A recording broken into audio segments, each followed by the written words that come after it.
Comment combattre la cybercriminalité en droit positif congolais? Une thématique qui vous sera développée en ce jour par, encore une fois de plus, Maître Léon Mambo. Avec lui, on va débattre de ce sujet, un sujet qui fait couler encre et salive. Vous le savez très bien, il y a des dossiers sur les réseaux sociaux. Le tout dernier, c'est celui de Moïse Mbié. Il y a Héritier Watanabe. Donc, tous ces artistes se sont vus leur réputation être salie sur les réseaux sociaux. Alors, on va en parler. On verra quelles sont les incriminations pour toutes les personnes qui se livrent à salir d'autres personnes sur les réseaux sociaux. Bienvenue, Maître Léon Mambo. Merci beaucoup. Voilà, on a vu, hein, il y a beaucoup de réalités, beaucoup de casus, on peut le dire ainsi, sur les réseaux sociaux. Est-ce qu'aujourd'hui, c'est facile de pouvoir combattre la cybercriminalité? Bon, bien sûr, en droit positif congolais. Oui, bien sûr, nous parlons du droit positif congolais. En droit positif congolais, il y a vraiment un bémol, il y a un recul sur le plan de la législation en matière des infractions commises au niveau des réseaux sociaux, au niveau de l'Internet. Et devant cet obstacle de la législation, ces vides juridiques, nous nous sommes dit que délégué ferenda, l'Assemblée nationale, par le biais de ses animateurs, doit prendre une loi qui doit nécessairement parler de manière expresse des infractions commises par des voies d'Internet, par des voies de médias.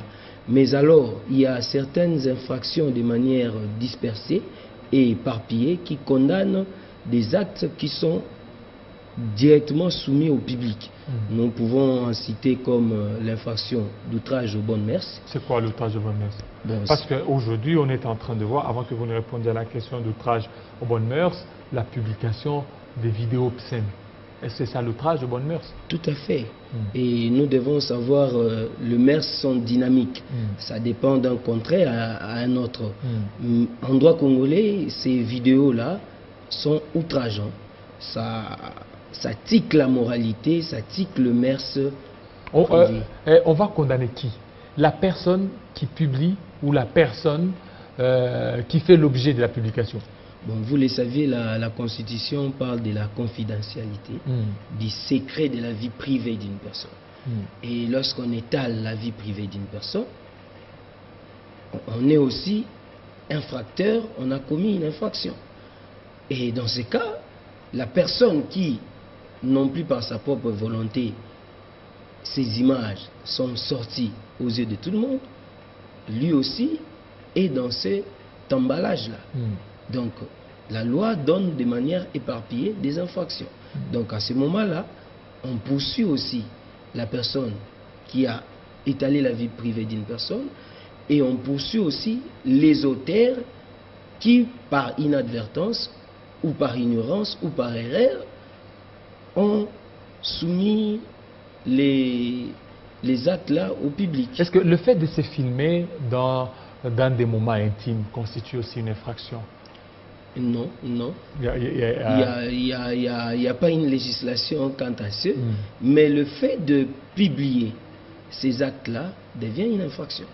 Et nous, en passant, nous condamnons aussi certaines presses ou certains médias qui se voient au niveau de données mobiles, qui se voient au niveau des réseaux sociaux, qui oublient des principes sacro-saints qui garantissent la présomption d'innocence. Et autre aussi, les principes de l'instruction secrète d'une affaire. Aussi longtemps qu'il n'y a pas un jugement définitif sur une affaire, il n'y a aucun média qui peut de manière précise et de manière concise dire que telle personne est auteur d'une telle infraction. Mais en fait, pour les médias, ce sont des faits. Lorsqu'ils s'en inspirent aux faits, les faits qui sont là, c'est qu'il y a des vidéos obscènes qui sont diffusées. Par rapport à ces vidéos, certains médias sur les réseaux sociaux publient ou parlent de cette histoire. Mais sur base de quoi ces médias seront poursuivis? C'est ça ce que je dis. Ces médias-là, aussi longtemps qu'il y a une action judiciaire, nous parlons des actions judiciaires. Aussi longtemps qu'il y a une action judiciaire, les médias ont le droit des réserves. Parce que même la justice elle-même ne peut pas dévoiler des informations au niveau de l'instruction. C'est un principe sacro-saint où personne ne peut s'en passer, qui est de l'instruction secrète.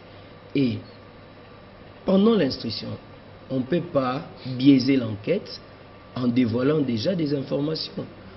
Nous les voyons dans différents médias où on ne peut pas faire la publicité ici, qui commettent des actes qui partent à l'encontre de l'instruction secrète. D'où les droits congolais doivent faire face à ces médias, à ces personnes qui commettent des infractions au niveau de la presse congolaise. Voilà, revenons par rapport à la cybercriminalité, parce que c'est ça beaucoup plus notre sujet.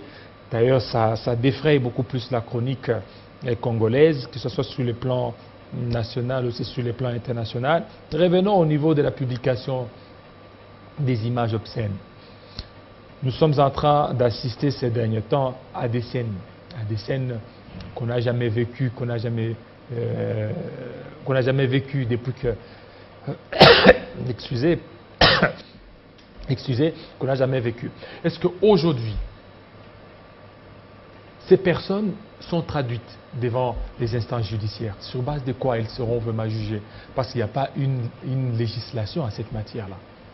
Bon, je dis de personnes, souvent ça passe au niveau de médias et souvent ça se transfère de manière automatique via les réseaux sociaux. Parce qu'il y a des gens qui veulent beaucoup plus traduire en justice toutes les personnes qui s'hasarderaient à publier certaines vidéos intimes ou qui frisent beaucoup plus la moralité. Oui, l'État congolais peut se saisir d'office, il peut se saisir sur base d'une dénonciation, ou il peut aussi se saisir sur base d'une plainte préalable d'un notaire ou d'un victime de ces faits-là. C'est un fléau qui est en train de frustrer la scène internationale et la scène nationale. Mais alors, ces personnes-là ont enfreint la loi parce que leurs intimités sont maintenant aux yeux de tout le monde. Et alors, c'est qui est fautif? C'est la personne qui s'était fait filmer ou la personne qui a demandé à d'autres personnes de se filmer? Parce qu'ici, il y a des cas. Il y a un cas où c'est une personne qui demande à l'autre partenaire de se filmer. Alors, lorsque la partenaire ou le partenaire se filme, la personne prend et puis, je ne sais pas par quel moyen, il y a la divulgation de ces images. Oui, il faudrait revenir à l'enquête. L'enquête va démontrer quelle est cette personne qui a divulgué ces vidéos. Et si on retrouve ces personnes-là, il est poursuivable parce qu'il a enfreint la loi de la vie privée d'une personne. Mais alors aussi, cette personne-là qu'on a vue dans des vidéos, il n'est pas épargné. Il ne reste pas à la merci de la justice parce qu'il n'a pas pris le soin de garder son intimité. Il est poursuivable pour outrage public aux bonnes mœurs. Mais comment? Parce que moi, je me suis fait piquer les téléphones et que les voleurs ont pris le téléphone et il est parti. Il a découvert des choses intimes dans les téléphones. Non, là, il n'y a pas possibilité d'accepter un repenti tardif pour un fait qui est déjà commis. Donc c'est une infraction. C'est une infraction. Et pour la personne à qui on a déjà vu ces images, et pour la personne qui a publié. Toutes ces personnes-là sont... Est-ce qu'il y a des textes par rapport à ça? Des textes... parce que vous savez, il y a un principe du droit qui dit, c'est que tant qu'il n'y a pas d'infraction, il n'y a pas de textes. Il faut au préalable qu'il y ait des textes. Est-ce qu'aujourd'hui, parce qu'il y a ceux qui sont en train de nous suivre, ils veulent aussi utiliser certains textes pour attaquer ou réprimer certaines personnes? Bon, je l'ai dit tantôt dans mon argumentaire, qu'il n'y a pas de tests précis sur la cybercriminalité. Mais alors, il y a des dispositions dans le code pénal et dans la loi sur les délits de presse qui répriment certains faits de manière éparpillée. On peut tomber sous le coup d'une infraction qui est prévue par la loi. Prenons l'exemple d'un média reconnu de la place qui publie ce genre de vidéos. Mais il tombe sous le coup des délits de presse. Il y a même certains médias qui se transforment en tribunal. C'est ça ce qu'on dit, c'est enfreindre la loi. Et les autorités, l'État peut se saisir d'office pour ces médias-là. Et pour des personnes qu'on a vu leur nudité, permettez-moi l'expression, et aussi sont poursuivables de manière éparpillée par l'infraction d'outrage public aux bonnes mœurs. Donc, au niveau, on aura des difficultés au niveau des réseaux sociaux pour découvrir réellement ces personnes-là qui ont publié, parce que les droits positifs congolais n'ont pas encore réglementé sur la cybercriminalité. Mais alors, l'on reste sur le point de certaines infractions éparpillées qui donnent une brèche à l'État congolais de poursuivre ces auteurs-là. Voilà. Et il y a des cas. On a énuméré les cas des héritiers Watanabe, les cas de Moïse Mbie, mais l'on a vu que, surtout pour le tout premier cas, ils ont été lavés de tout. Ils ont été lavés. Non, je ne peux pas dire ils ont été lavés. Je prends le premier cas de héritier Watanabe. Il n'a pas été lavé. Il y a la justice qui a fait son travail.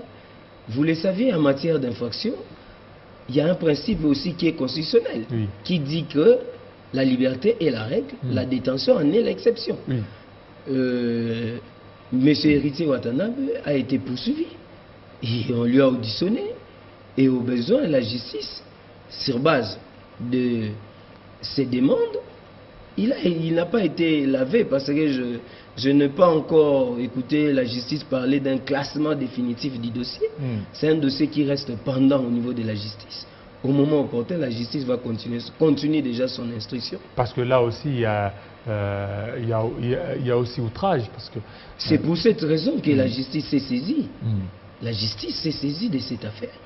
Et vous êtes dans le média, héritier Watanabe a eu à se présenter au niveau de la justice. Oui, se présenter, oui, mais jusque-là, les gens attendaient une sanction. La sanction n'est pas tombée. Mais la sanction n'est pas au parquet.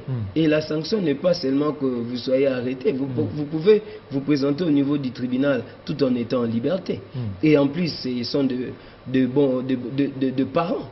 Et leurs fuites ne sont pas à craindre. Et lorsque l'État trouve que la fuite d'une personne poursuivie n'est pas à craindre, l'État lui accorde les bénéfices intégral de la liberté provisoire. Et à plus forte raison, une personne qui est en liberté provisoire est toujours en détention. Parce qu'on dit la détention assortie d'une liberté provisoire. D'où héritier Watanabe est en détention, mais couvert par une liberté provisoire. Donc jusque-là, il faut que l'État congolais prenne toutes les précautions pour pouvoir couvrir toutes les brèches, parce que sinon, jusque-là, on est en train de tâtonner. Hein? Oui, c'est dans ce cadre aussi que nous sommes en train de militer avec l'Union de réveil de la réussite des Congolais. IRCO, voilà, porte-parole. Pour qu'il y ait aussi des législations qui peuvent permettre l'État moderne de s'en sortir devant des cas précis. Mais comment vous comptez vous y prendre? Est-ce que vous allez toucher, vous avez consulté des députés, des personnes habilitées à pouvoir légiférer? Tout à fait, c'est dans cette démarche-là que nous avons dit délégué ferenda. Nous sommes déjà dans la sensibilisation et nous avons des contacts. Nous allons passer par une proposition de loi. Un député dont au moment opportun, nous allons soumettre ces députés-là notre proposition pour qu'ils passent au niveau de l'Assemblée nationale pour cette loi-là qui va aussi permettre qu'il n'y ait plus de crimes au niveau de l'Internet. Voilà, merci.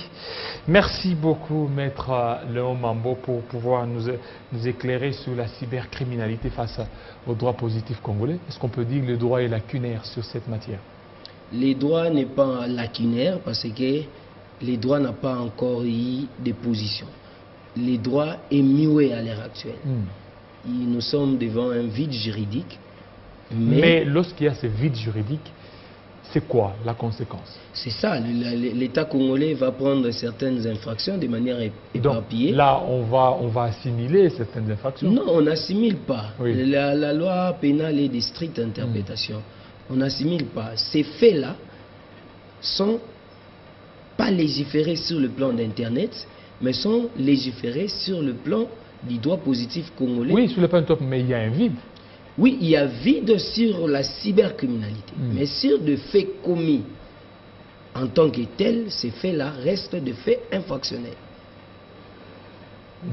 D'où on prend des infractions de manière éparpillée pour asseoir l'infraction d'outrage public ou des délits de presse. Voilà, merci beaucoup. Ça n'est fini, fidèles téléspectateurs. Restez branchés sur nos antennes de Télé 50. À très bientôt.